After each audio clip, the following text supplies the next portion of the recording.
ئەمڕۆ بەیانی کاتژمێر 7:15 خولەک ئاگادار کراینەوە بە هەبوونی ڕووداوێکی خنکان لە سنووری گوندی قایماوە سەر بە قەزای شێخان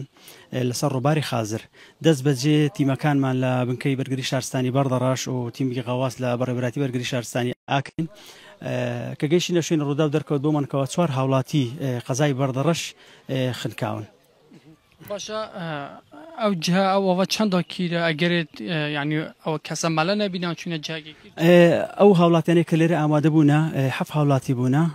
بە مەبەستی خواردنی بەیانی لێرە ئامادە بوونە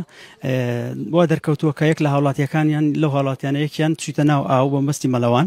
بەڵام دەرچووە مەلەوانێ نازانێ خنکایە دواتر لە دوای براکەی ڕۆیشتەوە ئامۆزای بە هەمان شێوە یەک لە دوای یەک ڕۆشتینە 5 کەسیان چویتنە ناو ئاو یەکیان لەلایەن هاوڵاتیان قوتار کراوە چواریاریش خنکاون.